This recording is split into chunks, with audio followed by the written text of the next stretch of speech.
Salam alaikum, chers étudiants, chères étudiantes. On se trouve dans cette dernière vidéo qui est consacrée à la correction de dernier exercice 4 de cette série. Dans cet exercice, on fait la comparaison de deux nombres écrits sur 3 bits chacun et on affiche le résultat, c'est-à-dire soit la supériorité, l'infériorité ou bien l'égalité sur un afficheur 7 segments. Dans la première partie, on vous demande de réaliser un comparateur de bits, donc qui va comparer deux bits d'entrée, AI et BI. Et vous aurez comme sortie EI, SI et II. EI, c'est la sortie d'égalité, on a les deux bits d'entrée sont égales, AI égale à BI. SI égale à 1 si on a supériorité, c'est-à-dire si AI est supérieur à BI, et on a la sortie d'égalité d'infériorité si on a AI est inférieur à BI. Donc, et ce fonctionnement donc, est paramétré par une ligne de validation V, c'est une entrée de validation. Si V égale à 0, donc les trois sorties sont nulles, donc on a le cas de circuit bloqué. Donc le circuit est en repos. Si V égale à 1, on aura le fonctionnement normal. Donc on a soit EI égale à 1, soit SI égale à 1, soit la sortie d'infériorité II égale à 1. Donc on vous demande dans cette première partie de donner la table de vérité de fonctionnement de ce comparateur qui va comparer un seul bit, deux bits AI et BI, et qui aura comme sortie les trois sorties SI, EI et II. Et on va dessiner après donc le circuit correspondant à ce comparateur. Donc, commençons la correction.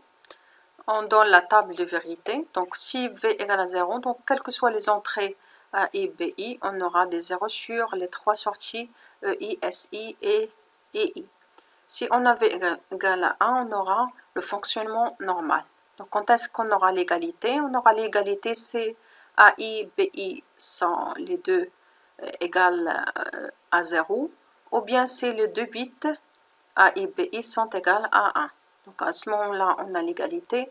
On a la supériorité, c'est AI égale à 1 et BI égale à 0. Et l'infériorité, là, si on a AI égale à 0 et BI égale à 1. Donc d'où les expressions de sortie suivantes. Donc on a SI égale à V, AI, BI bar. Et l'infériorité est I égale à V, AI bar, BI. Et l'égalité, donc on a 2-1. Donc si on factorise par V, donc on aura AI bar, BI bar plus AI, BI. Donc c'est la fonction non de XOR. Donc EI, l'égalité égale à V, AI XOR, BI, le tout bar. Donc de cette façon, si on utilise les portes de base en plus de nos noms XOR, donc on peut réaliser un comparateur d'un seul bit qui a deux bits d'entrée avec une ligne de validation V et trois sorties SI, EI et II. Passons à la deuxième partie de cet exercice. Donc on cherche maintenant à faire la comparaison entre deux nombres A et B qui ont chacun 3 bits. Donc on a 3 bits pour A, A2, A1 et A0 et B2, B1, B0 sur l'entrée de B. Donc ici on va commencer par donner les expressions E, S et I générales de comparaison de ces deux nombres.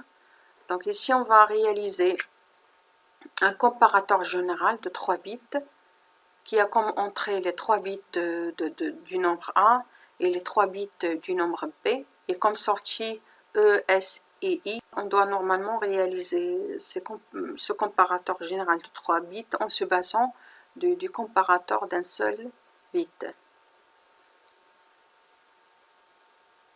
Donc donnons d'abord la table de vérité générale. Donc si on a la ligne de validation égale à 0, donc on a le cas du fonctionnement au repos, c'est-à-dire les trois sorties sont à 0. Si on a V égale à 1, donc on aura le fonctionnement normal. Quand est-ce qu'on a supériorité? Donc on va essayer de voir le résultat de comparaison de chaque 2 bits. Le résultat de comparaison de A2, B2, A1, B1, A0, B0. Donc on a supériorité si on a A2 est supérieur à A2, quel que soit le résultat de comparaison entre les bits du rang 1 ou bien les bits du rang 0. Donc à ce moment-là, S égale à 1, les autres sorties E et I sont à 0.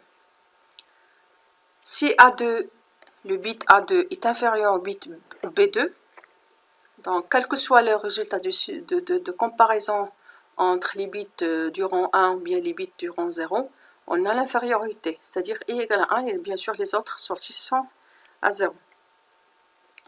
Si par exemple on a A2 et B2 sont égales, donc on a soit la supériorité lorsqu'on a A1 est supérieur à B1, soit l'infériorité lorsqu'on a A1, B1, condition toujours qu'on a les deux bits du rang 2 sont égales, c'est-à-dire A2 égale à B2. Et quel que soit le résultat de comparaison entre A0 et B0. Donc pour ces deux lignes, donc, il suffit de voir le résultat de comparaison du rang du 8, 1. On a la supériorité c'est A1 est supérieur à B1 et l'infériorité c'est A1 est inférieur à B1.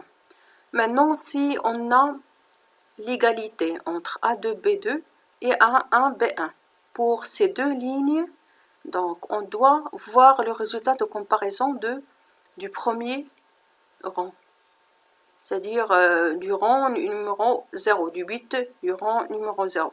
Si on a A0 supérieur à B0, on aura supériorité, et si on a A0 inférieur à B0, on a l'infériorité, bien sûr, à condition toujours que les autres rangs, sur les autres rangs, on a l'égalité.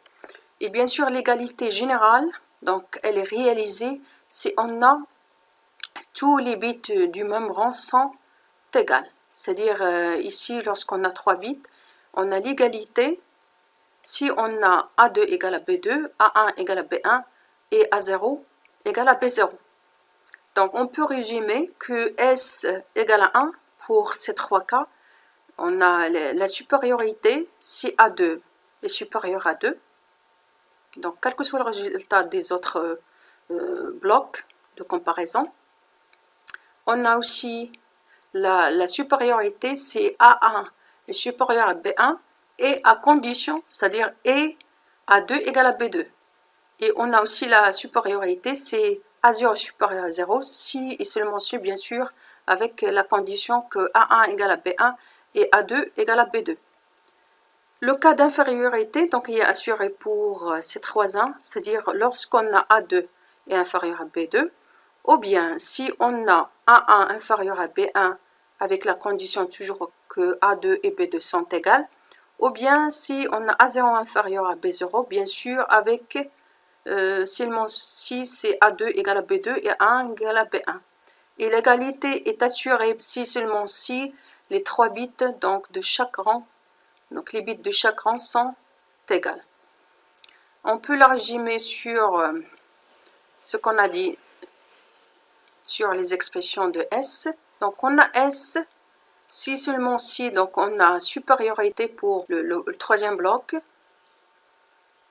ou bien si on a supériorité pour le bloc numéro 1, à condition qu'on a l'égalité pour le deuxième bloc, puisque ici on traite 3 blocs de comparaison. Puisque à la fin on doit réaliser ce comparateur général qui a 3 bits comme entrée, sur chaque nombre bien sûr, on doit les réaliser avec 3 comparateurs, 3 blocs comparateurs. Le bloc comparateur de bit 2, donc qui compare les bits A2 et B2. Donc si on a supériorité, si on a S2 égale à 1, donc on aura supériorité. On aura supériorité aussi si le bloc qui compare les bits A1 et B1 donne 1 sur S1, à condition qu'on a égalité pour le bloc de comparaison entre A2 et B2. Et on a supériorité aussi si on a supériorité pour le troisième bloc qui compare A0 et B0, à condition qu'on a l'égalité sur les deux derniers blocs, qui comparent A2, B2 et A1, B1. La même chose pour l'infériorité. On a l'infériorité si on a, donc on a I2, ou bien qu'on a le bloc qui compare les bits A1 et B1, B1, A1, donc que A1 est supérieur A1 est inférieur à B1, à condition qu'on a l'égalité sur le bloc 2, ou bien que le dernier bloc qui compare les bits A0, B0 donne 1 sur l'infériorité, à condition qu'on a égalité sur les deux précédents blocs qui comparent A1, B1 et A2, B2. Et l'égalité, on a également égalité si seulement si le résultat de comparaison de chaque bloc donne 1 sur l'égalité, c'est-à-dire que A2 égale à B2, A1 égale à B1 et A2 B2. Donc l'égalité E égale à E2 fois E1 fois E0. Donc si on utilise ces trois expressions, en plus avec les trois blocs de comparaison, donc le premier bloc qui fait la comparaison entre A0 et B0, il a comme entrée les deux bits A0, B0 et comme sortie S0, E0 et I0. Et le deuxième bloc, il a comme entrée A1, B1 et comme sortie S1, E1 et I1. Troisième bloc qui compare les bits A2, B2 du rang le plus fort. Il a comme sortie S2, E2 et I2. Donc les trois blocs sont activés avec une ligne de validation V. Donc, en utilisant les dernières expressions, donc, et les portes de base et OU, donc on peut obtenir les sorties générales de comparaison S, supériorité, I, infériorité et E, égalité. Donc, il nous reste maintenant d'afficher le résultat. Pour cela, on va utiliser ce qu'on appelle afficheur 7 segments. Donc cet afficheur, il a 7 segments, il a 7 sorties A, B, C, D, E, F, G qui existent sur le segment de chaque LED de 7 segments. Donc suivant la comparaison, le résultat de comparaison entre donc les deux bits de chaque nombre, on va afficher ce résultat sur l'afficheur. Pour utiliser cet afficheur, on doit passer par un transcodeur, donc qui va coder ce qu'on a sur le ESI, ces entrées, vers des sorties A, B, C, D, E, F, G, les 7 sorties, pour donc les connecter enfin vers l'afficheur et afficher le résultat de cette comparaison. Donc on va afficher 0 si on a V égale à 0. Donc le fonctionnement est en repos. Donc on a 0. Si on a supériorité, on doit afficher S. Si on a infériorité, on doit afficher I. Et si on a l'égalité, donc on va afficher E. Donc pour réaliser sur ce transcodeur, on va passer par un tableau de Carnot et obtenir les équations simplifiées. Puis donc on doit réaliser le schéma général. Donc on va utiliser pour cela que des portes NOR à 2 entrées. Commençons par la table de vérité. Comment on doit l'obtenir? Donc si on a V égale à 0, donc on doit afficher 0. Pour afficher 0, donc il faut que les LED A, B, C, D, E et F, il faut que c'est tout ces LED, il faut que ces LED sont à 1. Il faut seulement que G soit à 0. Donc il faut mettre des 1 sur A, B, C, D, E, F et 0 sur G. Si on a on a l'infériorité, c'est-à-dire que I égale à 1 et qu'on a des 0 sur les autres sorties, à ce moment-là, il faut afficher l'infériorité. Donc, pour afficher l'infériorité, il faut que les LED B et C soient les seuls qui sont à 1. Donc, il faut que BC, ils sont les seuls à 1, les autres, on doit les mettre à 0. Si on a l'égalité, donc on doit afficher les lettres A, F, E et D et G. B et C sont à 0, les seuls qui sont à 0. Donc, B, C à 0, les autres à 1. Si on a A1, c'est-à-dire E et I, donc les deux, c'est pas le cas. Mais on va utiliser cette combinaison intermédiaire pour faire la simplification sur le tableau de Cranon. Donc, on aura comme résultat du n'importe quoi. Donc, si on a 1 sur la supériorité, on doit afficher S, c'est-à-dire que tous les LED sont à 1 sauf B et E. B et E sont à 0, les autres à 1. Si on a donc 2 1 sur les sorties, c'est-à-dire on a S et I égale à 1 ou bien S et E égale à 1 ou bien donc les 3 à 1, donc on doit afficher n'importe quoi. On va donc utiliser ces états indifférents, donc x pour nous c'est soit 0 soit 1. Donc si on utilise les tableaux de Cranon pour simplifier et avoir les fonctions A, B, C, D, E, F, G en fonction des entrées S, E et I, et on va utiliser les états intermédiaires qui sont entre les deux. Donc ici pour x, c'est soit 1, soit à 0. Donc on doit l'utiliser pour simplifier au maximum. Donc ici j'ai x égale à 1. Je dois la mettre à 1 pour faire un regroupement de 4 1 et pour faire la simplification. Donc à ce moment-là, j'ai A égale à I bar. Ici donc, on a pour B, c'est S bar E bar. Pour C, donc on va utiliser x comme 1 pour avoir un regroupement de 4. Là, C égale à E bar.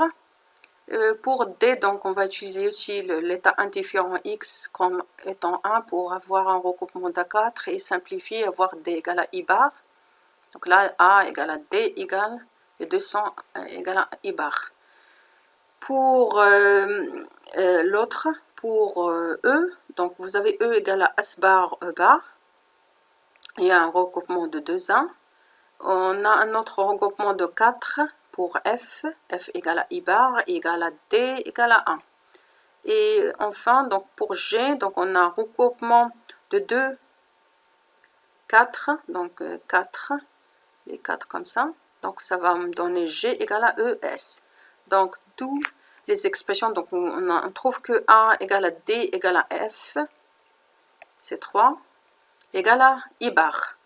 Et B égale à S bar fois E bar. Donc si j'utilise le théorème de Morgan, je peux mettre donc 2 barres et retrouver que B c'est S plus E le tout bar. Donc j'utilise cette expression pour faire la réalisation en n'utilisant que des portes nord. C égale à E bar, E égale S bar, I bar. Donc si on utilise le théorème de Morgan, on aura que E c'est S plus I le tout bar. G c'est S plus E.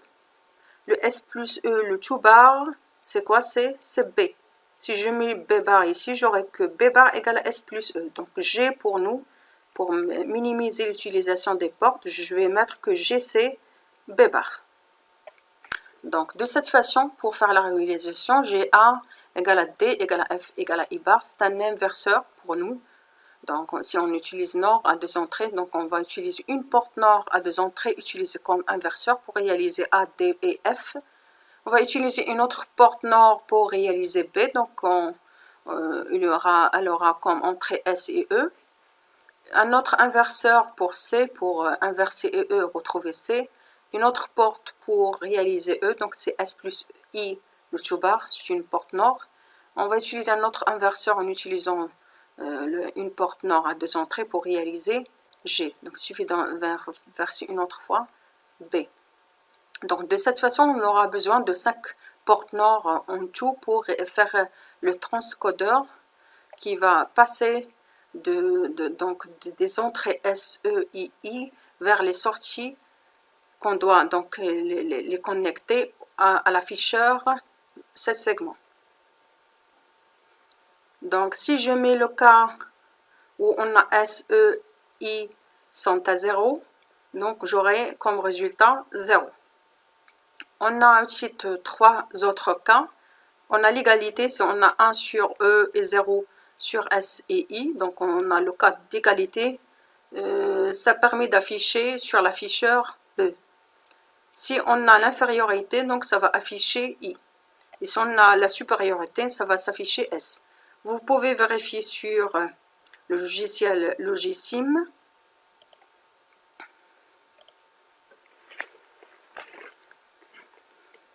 Donc voilà, le circuit avec l'afficheur 7 segments. Donc j'ai utilisé input, output, donc où on a l'afficheur 7 segments. Donc ici, il suffit donc de faire plusieurs. Donc si j'ai supériorité, donc ça va s'afficher S. Si j'ai par exemple les 3 à 1, bien 2 sont à 1, donc on va afficher du n'importe quoi. Donc ce sont les états intermédiaires qu'on a utilisés pour faire la simplification. Donc si j'ai l'infériorité, c'est-à-dire I égale à 1, donc ça va s'afficher I. Si j'ai l'égalité, on aura l'égalité, on aura E, supériorité, S, et ainsi de suite. Donc si on a des zéros, donc ça va s'afficher 0. La ligne de validation aller à 0. De cette façon, on termine le dernier exercice de cette série. Et si vous avez des remarques ou bien des questions, n'hésitez pas à me les envoyer sur mon email.